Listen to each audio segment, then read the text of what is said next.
Hi, I'm Rita Wilkins, also known as the Downsizing Designer. So many of you know that I've downsized from a very large home to a tiny apartment and then finally found the perfect size home for me, the right size. But downsizing is actually on the minds of many people, particularly baby boomers. And with that comes the concern that downsizing your home also means downgrading your life and your lifestyle. I can certainly attest to the fact that isn't necessarily the case. After all, you've grown accustomed to more space, more rooms, more closets. So you might be saying, how could you possibly live without those things? So the reality is that most Americans use only a very small percentage of their rooms in the homes. And that means much of the space is either unused or not well utilized, costing them time, money, energy, and valuable resources that they could be, better spent on doing things like traveling or spending time with loved ones or pursuing new passions or business ventures. So when you start to analyze just how many rooms are actively used, and when you pay attention to how many areas that you use to actually store things that you no longer want or need, and when you get tired of wasting time, money, energy on cleaning and maintaining those unused or poorly used portions of your home, downsizing not only starts to make sense, but it actually becomes more of a desirable opportunity to live in a more compact space where every inch serves a purpose. And by consolidating and minimizing your possessions to not only what you want, to only what you want, need, and use and love, you create a home that actually works for you. So the funny thing is, once you downsize, and you might be just surprised at how little space you truly need to live well and actually be comfortable. So how do you make your small home look and feel bigger? And who said small space has to feel small at all? So as an interior designer for 40 years, I've frequently been asked how to maximize the space for my clients, not just functionally, but also aesthetically, and so that the home actually works for them. So here are my five top design tricks to make your small home look bigger, feel bigger, and actually work for you. So the first one is max out every inch of space. I grew up in Europe where homes were very small, but everything was built in. So my head naturally goes to built-ins.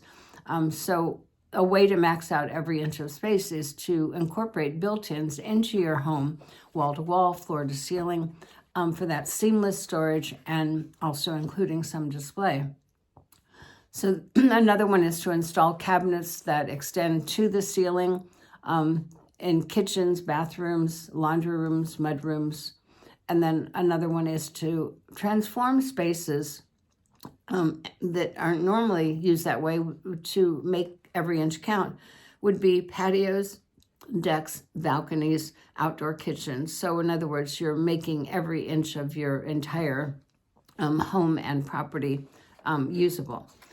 So a second one is a place for everything. So when you declutter first and you're keeping only what you truly need, use, and love, then you can create designated spaces for everything. It's a home for everything.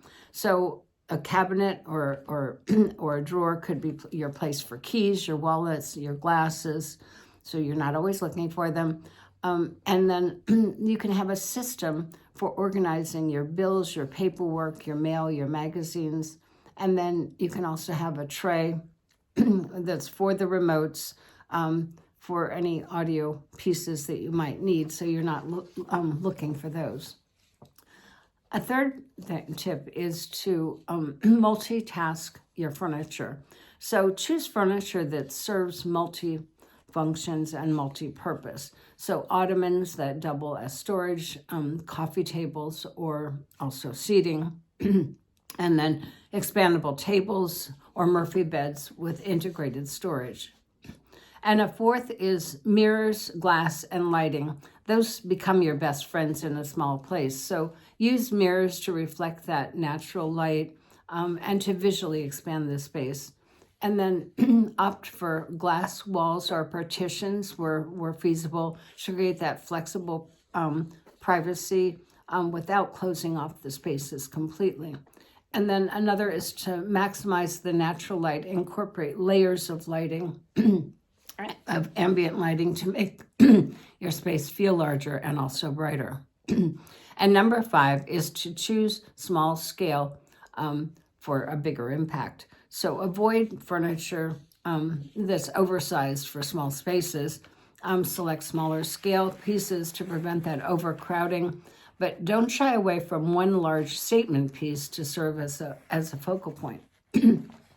So living small, but having it all is something that I love talking about, because downsizing is not about compromising. It's about designing a new lifestyle that suits you right now.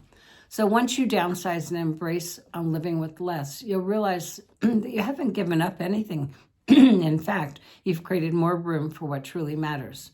So less space to clutter makes your home easier to maintain, less temptation to accumulate unnecessary items because you won't have room for it anymore, and then more time for relationships and creating meaningful memories and experiences, and then more freedom to travel, enjoy family, and explore those new experiences, and then more energy for self-care, for wellness and personal growth.